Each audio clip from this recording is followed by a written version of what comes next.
दोस्तों सीजन का last qualifier show legion sport festival खत्म हो चुका है और काफी ज्यादा माइंड ब्लोइंग रिजल्ट्स यहाँ पे हम लोग को देखने को मिले हैं, पर्टिकुलरली सिर्फ एक ही कैटेगरी में। बट यहाँ पे उस कैटेगरी से यानी कि मेंस फिजिक से हम लोग शुरुआत नहीं करेंगे। यहाँ पे हम लोग सबसे पहले बात करते हैं क्लासिक फिजिक की। But before talking about all that, मैं सबसे पहले ये क्लियर कर देना चाहता हूँ दोस्तों, इस शो का जो ओवरऑल प्रोडक्शन वैल्यू थी, जो ओवरऑल स्टेजिंग थी, मुझे पसंद नहीं आई। दोस्तों बॉडी बिल्डर के बैकग्राउंड में इतनी ज्यादा डिस्ट्रैक्शंस थी कि बॉडी बिल्डर पे फोकस ही नहीं जा रहा था। ऊपर से लाइटिंग भी मुझे कुछ ज्यादा खास नहीं लगी। बहुत ज्यादा बॉडी बिल्डर्स की फिजिक यहाँ पे वॉश्ड आउट सी नजर आ रही थी। बट अगेन ये सबसे ज्यादा वर्स लाइटिंग्स में हम लोग इसको नहीं गिनेंगे, कहीं ना कहीं ये मिडिल में है और बेहतर हो सकती थी, बट एकदम ही अपने लो पे नहीं थी। दोस्तों यहाँ पे बात करें क्लासिक डिवीजन की, तो अगेन एज प्रेडिक्टेबल वहां पे विनर रहे हैं हमारे टेरेंस रफिन्स, जो कि इससे पहले दुबई प्रो शो जीत के क्वालिफाई कर चुके थे मिस्टर ओलंपिया के लिए। बट आई थिंक हम सबको मालूम था यहाँ पे टेरेंस ही जीतने वाले हैं ये शो। सबसे बड़ा सवाल यहाँ पे ये उठने वाला था कि क्या इंप्रूवमेंट करेंगे ये अपनी फिजिक में। दोस्तों मैंने दुबई प्रो शो के ऊपर वीडियो नहीं बनाई थी, बट यहाँ पे मैं उसके बारे में भी बात कर ही लेता हूँ। दोस्तों मैं टेरेंस से बहुत ज्यादा की उम्मीद किए बैठा था। मुझे लग रहा था इस टाइम टेरेंस अपनी एक काफी ज्यादा इंप्रूव्ड फिजिक दिखाने वाले हैं, but I am really disappointed because in दोनों शोज में बहुत ज्यादा उनकी इंप्रूव्ड फिजिक नहीं दिखी। इन दोनों शोज में उस लेवल की उनकी न कंडीशनिंग दिखी है, न उतनी ज्यादा इंप्रूवमेंट दिखी है कि हम लोग इस साल उनको मान पाए और ज्यादा ऊपर चढ़ते हुए, उनको मान पाए वो टॉप 3 को क्रैक करते हुए। आई डोंट थिंक इस साल टेरेंस रफिन्स टच भी करने वाले हैं टॉप 3 की पोजीशंस में। आई डोंट थिंक इस साल टेरेंस रफिन्स आने भी वाले हैं टॉप 3 के अंदर। दोस्तों ये दोनों शोज उनका जीतने का सबसे बड़ा रीजन उनका क्लासिक लुक, उनकी बैलेंस फिजिक थी। बट क्या क्लासिक लुक और बैलेंस फिजिक अर्श के पास नहीं है? क्लासिक लुक और बैलेंस फिजिक रमोन के पास नहीं है? डेफिनेटली है और बेहतर है। ऐसे में करके उनको अपनी फिजिक में इंप्रूवमेंट करनी थी, जो कि हम लोग को नहीं दिखी, which really disappoints me because Terrence की पोटेंशियल बहुत ज्यादा है। टेरेंस अगर अपने राइट एरियाज में थोड़ी और ज्यादा डेंसिटी ऐड करेंगे तो वो सीबम को टेक डाउन करने का दम रख सकते हैं, तो सीबम को भी हरा सकते हैं। बट ऐसा होते हुए हम लोग को नहीं दिख रहा है। दोस्तों टेरेंस की फिजिक पिछले कुछ सालों से मुझे तो सिमिलर ही लगी है। उतनी ज्यादा इंप्रूवमेंट अपनी फिजिक में करते हुए नहीं नजर आ रहे हैं। जहाँ पे एक टाइम पे बहुत ही टॉप लेवल पे उनको गिना जा रहा था, वहीं से और ज्यादा एथलीट्स जो कि उनसे पीछे थे वो इंप्रूव करके आगे बढ़ गए हैं, बट उनकी फिजिक अभी तक वहीं पे है। ऐसे में उनको इस साल टॉप 3 क्रैक करते हुए देख पाना, उनको ये चैंपियनशिप जीतते हुए देख पाना, ये बहुत ही मुश्किल है मेरे लिए। दोस्तों यहाँ पे टेरेंस के अलावा हम लोग को बात करनी पड़ेगी लोगन फ्रैंकलिन की। लोगन फ्रैंकलिन अगेन मुझे तो डिसअपॉइंट किए हैं दोस्तों। आई डोंट थिंक उनकी फिजिक वैसे ही इंप्रूव कर रही है। आई डोंट थिंक उनकी फिजिक एक आउटस्टैंडिंग फिजिक की रूप में हम लोग को नजर आ रही है। I think pretty much similar उनकी फिजिक काफी सालों से हम लोग को दिख रही है, जिसकी वजह से वो भी अपनी प्लेसिंग्स में क्लाइंब अप नहीं कर पा रहे हैं, वो भी क्लासिक डिवीजन में ऊपर नहीं चढ़ पा रहे हैं। और अगर ऐसे ही फिजिक वो शो बाय शो अपनी लाते रहेंगे तो मुझे नहीं लगता वो ओलंपिया में कुछ बड़ा इंपैक्ट कर सकते हैं या अपने करियर में अपनी पोटेंशियल रीच कर सकते हैं। आप लोग क्या लगता है? आप लोग दोस्तों कमेंट से बताइएगा। दोस्तों यहाँ पे हम लीजन स्पोर्ट फेस्टिवल के और कैटेगरीज के बारे में बात करें उससे पहले हम लोग एक एथलीट के बारे में बात करते हैं। दोस्तों डेरिक लंसवर्थ। इस साल दोस्तों काफी ज्यादा चर्चा हो रही है डेरिक लंसवर्थ के लिए। सब लोग के दिमाग में सिर्फ एक ही सवाल आ रहा है कि क्या डेरिक इस साल चैंपियनशिप जीत पाएंगे, क्या डेरिक इस साल मिस्टर ओलंपिया बन पाएंगे, which is very possible because Derek की इंप्रूवमेंट बहुत ज्यादा उनकी अपडेट्स में एविडेंट है। डेरिक हर एक अपनी अपडेट से हम लोग को ये प्रूव करते हुए नजर आ रहे हैं कि इस साल वो सिर्फ और सिर्फ वो टाइटल जीतने के लिए आ रहे हैं। इस साल वो सिर्फ और सिर्फ हादी चुपन को टेक डाउन करने के लिए आ रहे हैं। और जिस तरीके की उनकी फिजिक हम लोग को उनकी अपडेट्स में नजर आ रही है, वहां पे हम लोग ये भी कह सकते हैं कि ऐसा वो कर सकते हैं। उनके लिए ऐसा कर पाना बहुत मुश्किल काम नहीं है, बट अगेन उनको अपनी कंडीशनिंग नेल करनी होगी। ऐसी बेहतर, ऐसी इंप्रूव्ड फिजिक के साथ अगर वो अपनी कंडीशनिंग में फ्लॉज लाएंगे तो कोई चांस नहीं बनेगा उनका ये ओलंपिया टाइटल जीतने का। काफी लोग दोस्तों यहाँ पे उनके स्मूथ बाइसेप्स के बारे में भी बात कर रहे हैं, जो कि उनको कहीं ना कहीं जरूर थोड़ा सा पीछे कर सकता है। बट आई थिंक डेरिक की फिजिक में कुछ ऐसे पॉइंट्स है जो कि और बॉडी बिल्डर से बहुत ही ज्यादा आगे है। For example his back is phenomenal. कुछ सालों में हमने ऐसी बैक देखी ही नहीं थी। सच बात तो ये है दोस्तों की कमियां हर एक बॉडी बिल्डर की फिजिक में होती है। कोई भी बॉडी बिल्डर परफेक्ट नहीं होता और उसको जो दिया गया है ऊपर वाले की तरफ से, उसको किस तरीके से वो बेस्ट सेंस में प्रेजेंट कर पाता है, वही एक ट्रू चैंपियन होता है। और अगर डेरिक इस साल अपनी एक रेजर शार्प फिजिक दिखाने में कामयाब हो जाएंगे तो शायद वो टाइटल गेन करने में भी कामयाब हो सकते हैं। दोस्तों आप लोगों को क्या लगता है इस साल कौन चैंपियन बनने वाला है मिस्टर ओलंपिया ओपन डिवीजन से? कमेंट से बताइए। दोस्तों अब हम लोग चलते हैं ओपन डिवीजन के लीजन स्पोर्ट फेस्टिवल के रिजल्ट्स की तरफ, जहाँ पे दोस्तों हम लोग को एक टोन पैक के साथ जीते हुए नजर आए चार्ल्स ग्रिफिन। दोस्तों वैसे मैं सच बताऊं, मुझे पता नहीं था कि उनकी इंजरी हुई है। कुछ टाइम इंस्टाग्राम से मैंने ऑफ लिया था, जिसके चक्कर में मैं आप लोग के सामने ज्यादा वीडियोस, ज्यादा अपडेट्स भी नहीं प्रेजेंट कर पा रहा था। इसी बीच कुछ ये भी हुआ था और I fail to notice this news. और मुझे पता नहीं था कि इस तरीके के उनके इस टाइम चेस्ट लग रहा होगा जैसा उनका स्टेज पे लगा। I think it completely ruined the flow of his physique. उनकी फिजिक की यहाँ पे कमाल की एक कंडीशनिंग थी, बैक से तो वो काफी ज्यादा डेंजरस लग रहे थे। लेग्स उनके बहुत ज्यादा डेवलप्ड नजर आ रहे थे। कमाल की डिटेल्स, कमाल की स्ट्राइशंस अपनी फिजिक में वो प्रेजेंट कर रहे थे, कमाल की वेस्कुलरिटी अपनी फिजिक में वो प्रेजेंट कर रहे थे। बट रियली उनके चेस्ट ने उनके फ्लो को कंप्लीटली ब्रेक डाउन कर दिया था। उनके चेस्ट ने उनकी फिजिक को इन माय आईज काफी ज्यादा अंडरवेल्म कर दिया था। दोस्तों आप लोगों को क्या लगता है, क्या इस टोन पैक के साथ चार्ल्स ग्रिफिन का कोई चांस बनता है टॉप 10 में प्लेस होने का? क्योंकि अगर इनका टोन पैक ना होता, मैं 100% इस बात से एग्री कर सकता था कि वो इस साल टॉप 10 प्लेस कर सकते हैं। बट ऐसे टोन पैक के साथ उनका ये शो जीतना तो आसान था, लेकिन ओलंपिया में टॉप 10 प्लेस करना ये आसान नहीं है। दोस्तों यहाँ पे उनके अलावा जो बॉडी बिल्डर्स थे वो उनके लेवल के जितने अच्छे नहीं थे, जिस वजह से इतने बड़े फ्लॉ के साथ भी वो ये शो जीते हैं, बिकॉज उनको कंपटीशन उस लेवल का नहीं था। बट ओलंपिया में कंपटीशन नेक्स्ट लेवल रहने वाला है। ऐसे में उनका टॉप 10 प्लेस करना, आई कांट सी इट। आप लोग क्या देख सकते हैं? आप लोग डेफिनेटली कमेंट्स में बताइएगा। दोस्तों यहाँ पे हमारी लास्ट लीजन स्पोर्ट्स फेस्टिवल की डिवीजन को कवर करने से पहले एक और थोड़ी सैडनिंग न्यूज, सैडनिंग अपडेट आप लोग के सामने मैं रखना चाहूंगा। दोस्तों इस साल के ओलंपिया के लिए जो सबसे पहला एथलीट क्वालिफाई हुआ था वो थे ब्रेट विल्किंस। और ब्रेट विल्किंस ने रिसेंटली अपने इंस्टाग्राम पे हम लोग को बताया है कि वो इस साल के ओलंपिया से बाहर हो चुके हैं। इस साल वो कॉम्पीट नहीं करेंगे ओलंपिया में, बिकॉज इस टाइम उनको बहुत ही ज्यादा गट इश्यूज हो रहे हैं। कुछ भी वो खा रहे हैं उनको उल्टी हुई जा रही है, हर टाइम वो नॉशियस फील कर रहे हैं, हर टाइम उनको चक्कर जैसा फील हो रहा है, हर टाइम वो डिजी फील कर। ऑल्सो कंबाइंड इट विद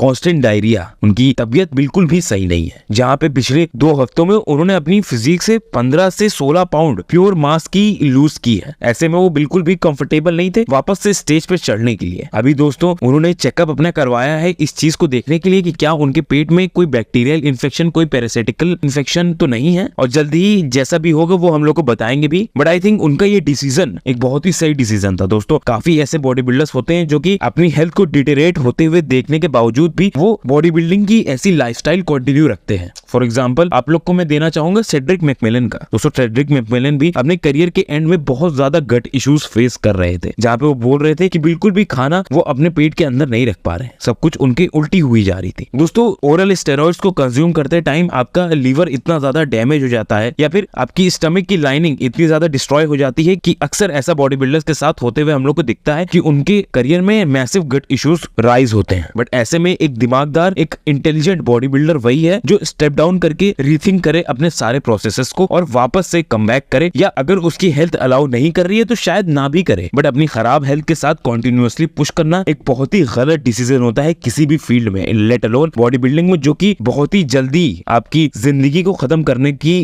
क्षमता रखती है। दोस्तों आप लोग क्या लगता है, ब्रेट विल्किंस की ये डिसीजन सही है कि गलत है? आप लोग कमेंट्स में बताइए। इसी के साथ हम लोग चलते हैं लीजन स्पोर्ट्स फेस्टिवल की सबसे बड़ी, सबसे भयंकर न्यूज की तरफ, जो कि है men's physique mister Olympia Erin Banks हार चुके हैं कैरन होल्डर के अगेंस्ट। दोस्तों first of all in my opinion ये जो डिसीजन था ये एकदम सही डिसीजन था। यहाँ पे एक बेहतर बॉडी बिल्डर, एक कंप्लीट बॉडी बिल्डर, एक बैलेंस्ड बॉडी बिल्डर, एक बेटर कंडीशनड बॉडी बिल्डर, एक शार्प बॉडी बिल्डर जीता है ये शो। और कहीं ना कहीं एरिन बैंक्स का घमंड, एरिन बैंक्स की ego in the process of losing this show definitely shatter हो गई होगी। जहाँ पे मैं उनकी रिसेंट पोस्ट को आप लोग के सामने रखूं तो उनका कैप्शन बहुत ज्यादा इंटरेस्टिंग रहा है। वो अपने कैप्शन में बोलते हैं, इन सब के बीच एरिन बैंक्स का माइंडसेट क्या है? वो बोलते हैं कि ही इज डूइंग ग्रेट। ये हार से उनका माइंडसेट मेक और ब्रेक नहीं हो रहा है। वो as a human being make or break नहीं हो रहा है। एज अ चैंपियन वो चाहते थे रिस्क लेना, इस शो में पार्टिसिपेट करना, अपनी डिवीजन को एलिवेट करना। हाँ वो हार गए हैं, लेकिन क्या वो बहाने बनाएंगे कि क्यों वो हारे? नहीं। क्या वो रो रहे हैं? नहीं। क्या वो खुद पे अभी भी भरोसा करते हैं कि वो वापस से कमबैक करके वापस से इस डिवीजन के टॉप पे चढ़ सकते हैं? बिल्कुल सही। दोस्तों ये पोस्ट का कैप्शन बहुत ही ज्यादा इंटरेस्टिंग है और ये डेफिनेटली शो करता है कि एरिन बैंक्स का माइंडसेट क्या है, कि एरिन बैंक्स सच्ची में एक फैन है बॉडी बिल्डिंग के। He is a true competitor. और भले ही वो एक फसाड हम लोग के सामने पुट आउट करते हैं एक ईगोटिस्टिकल मैन का, but still he loves this game and he wants to make this division a better division for us fans. ऐसे में मैं डेफिनेटली दोस्तों एरिन बैंक्स को कुछ भी खराब नहीं बोल सकता। उनका जो ये कैप्शन था it definitely impressed me. But वही बात करें कैरन होल्डर की, तो एक फिनोमिनल फिजिक वो लेके आए थे। अब बहुत ज्यादा बातें ये होने लगी हैं कि क्या इस साल का जो चैंपियनशिप है वो एरिन बैंक्स के अलावा वो कायरन जीत सकते हैं कि नहीं। और दोस्तों सच बात तो ये है कि वो जीत भी सकते हैं लेकिन नहीं भी जीत सकते हैं, बिकॉज ऐसा नहीं है कि एरिन की फिजिक खराब है। एरिन ने अपनी पीक नेल नहीं की थी, ये हम सब जानते हैं। यहाँ पे क्लियर दिख रहा था हम लोग को पिक्चर्स में। और कुछ हफ्ते में ही अगर वापस से वो बैक ऑन ट्रैक आ जाए, वापस से वो अपनी फिजिक को नेल कर दें, तो मोस्ट प्रोबेबली वापस से वही चैंपियन बन जाएंगे। बट एक बात तो हम लोग के सामने क्लियर हो चुकी है कि यहाँ पे कोई भी जजेस की तरफ से फेवर्स नहीं खेले जा रहे हैं। यहाँ पे एक स्पेशल प्रायोरिटी चैंपियन को नहीं मिल रही है। जजेस ने ये क्लियर कर दिया है कि यहाँ पे जो